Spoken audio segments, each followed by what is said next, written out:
Bienvenidos a un nuevo speedrun. En esta ocasión traemos uno de mis cuentos favoritos de todos, El corazón del ator de Edgar Allan Poe. Así que ya saben, tengan las luces encendidas y a su mamá cerca porque nos vamos a espantar. Pero antes, como siempre, mi traguito. Comencemos ahora sí. El corazón del ator. Es verdad, soy nervioso, terriblemente nervioso. Siempre lo he sido y lo soy. Pero ¿podría decirse que estoy loco? La enfermedad había agudizado mis sentidos. No los había destruido ni apagado. Sobre todo, tenía el sentido del oído agudo. Oía todo sobre el cielo, oía todo sobre el cielo y la tierra. Oía muchas cosas del infierno. Entonces, ¿cómo voy a estar loco? Escuchen y observen con qué tranquilidad, con qué cordura puedo contarles toda mi historia. Me resulta imposible decir cómo surgió en mi cabeza esa idea por primera vez, pero una vez concebida me persiguió día y noche. No perseguía ningún fin, no había pasión. Yo quería mucho al viejo, nunca me había hecho nada malo, nunca me había insultado, no deseaba su oro. Creo que fue su ojo. Sí, eso fue. Tenía un ojo semejante al de un buitre. Era un ojo de color azul pálido, con una fina película delante. Cada vez que posaba ese ojo en mí, se me enfriaba la sangre. Se me enfriaba la sangre. Así fui, muy gradualmente. Fui decidiendo quitarle la vida al viejo y quitarme así de encima ese ojo para siempre.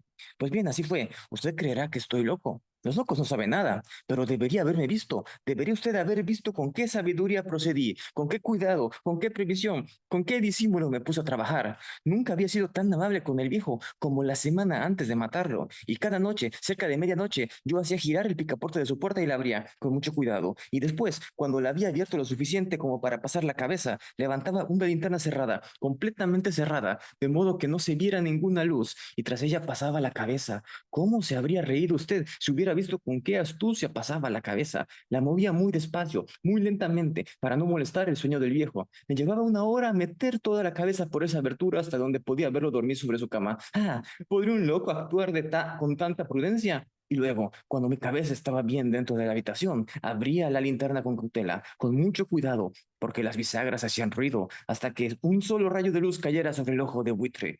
Hice todo esto durante 7 largas noches, cada noche cerca de las 12, pero siempre encontraba el ojo cerrado y era imposible hacer el trabajo, ya que no era el viejo quien me irritaba, sino su ojo. Y cada mañana, cuando amanecía, iba sin miedo a su habitación y le hablaba resueltamente, llamándolo por su nombre con voz cordial y preguntándole cómo había pasado la noche.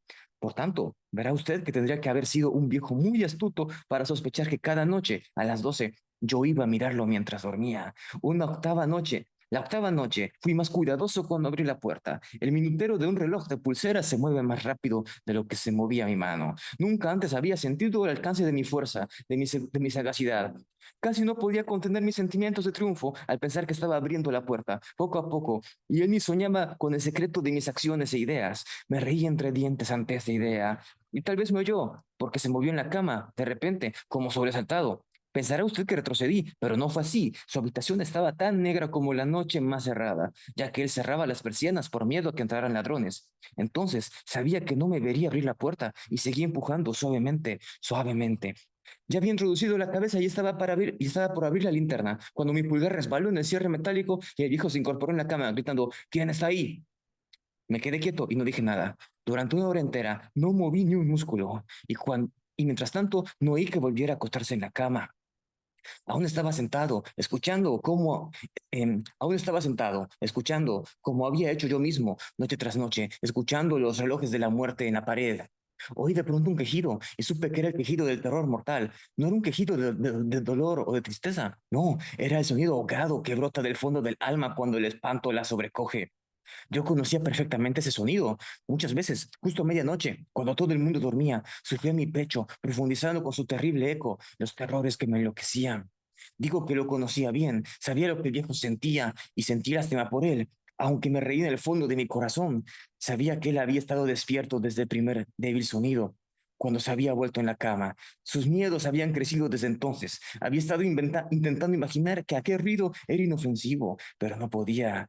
Se había estado diciendo a sí mismo: no es más que el viento en la chimenea, no es más que un ratón que camina sobre el suelo, no es más que un grillo que chirrió una sola vez. Sí, había tratado de convencerse de estas suposiciones, pero era en vano, todo en vano, ya que la muerte, al acercársele, se había deslizado furtiva y envolvía a su víctima, y era la fúnebre influencia de aquella imperceptible sombra la que le movía a sentir aunque no veía ni oía, a sentir la presencia de mi cabeza dentro de la habitación. Cuando hube esperado mucho tiempo, muy pacientemente, sin oír que se acostara, decidí abrir un poco, muy poco, una ranura en la linterna. Entonces la abrí, no sabe usted con qué suavidad, hasta que por fin un solo rayo, como el hilo de una telaraña, brotó de la ranura y cayó de lleno sobre el ojo de buitre. Estaba abierto, bien abierto, y me enfurecí mientras lo miraba. Lo veía con toda claridad, de un azul apagado, que aquella terrible película que me lava con aquella terrible película que me lava, que me lava el alma, pero no podía ver nada de la cara o del cuerpo, ya que había dirigido el rayo como por instinto exactamente hacia el punto maldito. ¿No le he dicho a usted que, no le he dicho que lo que usted cree la locura es solo la mayor agudeza de los sentidos?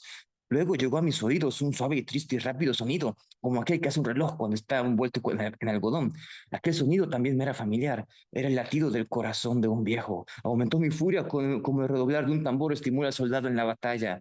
Sin embargo, incluso en ese momento, sin embargo, incluso en ese momento me contuve y seguí callado. Apenas respiraba. Mantuve la linterna inmóvil. Intenté mantener con toda firmeza la luz sobre el ojo. Mientras tanto, el infernal latido del corazón iba en aumento. Crecía cada vez más rápido y más fuerte a cada instante. El terror del viejo debe haber sido espantoso. Era cada vez más fuerte, ¿entiende? Le he dicho que soy nervioso y así es. Pues bien, en la hora muerta de la noche, entre el atroz silencio de la antigua casa, un ruido tan extraño me excitaba con un terror incontrolable. Sin embargo, por unos minutos más me contuve y me quedé quieto. Pero el latido era cada vez más fuerte, más fuerte. Creí que aquel corazón iba a explotar y se apoderó de mí una nueva ansiedad. Los vecinos podrían escuchar el latido del corazón. Al viejo le había llegado la hora. Con un fuerte grito abrí la linterna y me precipité en la habitación. El viejo clamó una vez, solo una vez. En un momento lo tiré al suelo y le arrojé la pesada cama sobre él. Después sonreí alegremente al ver que el hecho estaba consumado. Pero durante muchos minutos el corazón siguió latiendo con un sonido ahogado. Sin embargo, no me preocupaba, porque el latido no podía oírse a través de la pared. Finalmente cesó. El viejo estaba muerto. Quité la cama y examiné el cuerpo. Sí, estaba duro, duro como una piedra. Puse mi mano sobre el corazón y ahí la dejé durante 2 minutos. No había pulsaciones, estaba muerto. Su ojo ya no me preocuparía más. Sí, si aún me cree usted loco, no pensará lo mismo cuando describa las sabias precauciones que tomé para esconder el cadáver. La noche avanzaba y trabajé con rapidez, pero en silencio. En primer lugar, descuarticé el cadáver, le corté la cabeza, los brazos y las piernas. Después levanté 3 planchas del suelo de la habitación y deposité los restos en el hueco. Luego coloqué las tablas con tanta inteligencia y astucia que ningún ojo humano, ni siquiera el suyo, podría haber detectado nada extraño.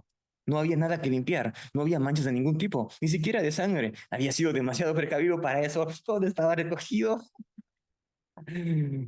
Cuando terminé con las tareas, eran las 4, todavía oscuro como medianoche. Al sonar la campanada de la hora, golpearon la puerta de la calle. Bajé a abrir muy tranquilo, ya que no había nada que temer. Entraron 3 hombres que se presentaron muy cordialmente como oficiales de la policía.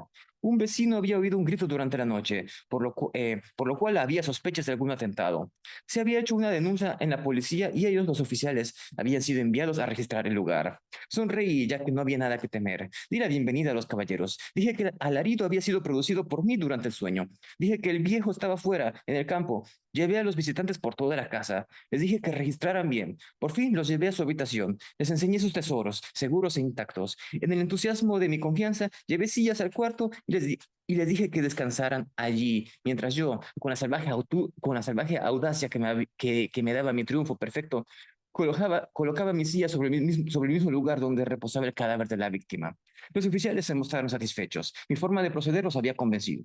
Yo me sentí especialmente cómodo. Se sentaron y hablaron de cosas comunes, mientras yo les contestaba muy animado. Pero de repente empecé a sentir que me ponía pálido y deseé que se fueran. Me dolía la cabeza y me pareció oír un sonido, pero se quedaron callados y siguieron conversando. El ruido se hizo más claro, cada vez más claro. Hablé más como por olvidarme de esa sensación, pero cada vez se hacía más claro, hasta que por fin me di cuenta de que el ruido no estaba en mis oídos. Sin duda me había puesto muy pálido, pero hablé con más fluidez y en voz más alta. Sin embargo, el ruido aumentaba. ¿Qué hacer? Era un sonido bajo, sordo, rápido, como el sonido de un reloj de pulsera envuelto en algodón. Traté de recuperar el aliento, pero los oficiales no lo oyeron. Hablé más rápido, con más vehemencia, pero el ruido seguía aumentando. Me puse de pie y empecé a discutir sobre cosas insignificantes en voz muy alta y con violentos gestos. Pero el sonido crecía continuamente. ¿Por qué no se iban? ¿Por qué no se iban? Caminé de un lado al otro con pasos fuertes, como furioso por las observaciones de aquellos hombres, pero el sonido seguía creciendo. ¡Oh, Dios! ¿Qué podía hacer yo? Me salía espuma de la rabia. Me dije, juré, balanceando la silla sobre la cual me había sentado. Raspé con ella las tablas del suelo, pero el ruido aumentaba, su tono cada vez más, crecía y era cada vez más fuerte. Y sin embargo, los hombres seguían conversando tranquilamente y sonreían. No era posible que no oyeran. Dios Todopoderoso, no, claro que oían y sospechaban. Lo sabían, se estaban burlando de mi horror. Esto es lo que pensaba, y así lo pienso ahora. Todo era preferible esta agonía. Cualquier cosa era más soportable que ese espanto. Ya no aguantaba más esas hipócritas sonrisas. Sabía que debía gritar o morir. Y entonces, otra vez, escuchen, más fuerte, más fuerte, más fuerte, más fuerte. No finjan, malvados, grité. Confieso que lo maté. Levanten esas tablas aquí, aquí, donde está latiendo su horrible corazón.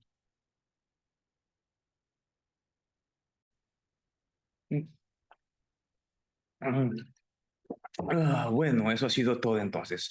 Nos vemos otro día con otro cuento.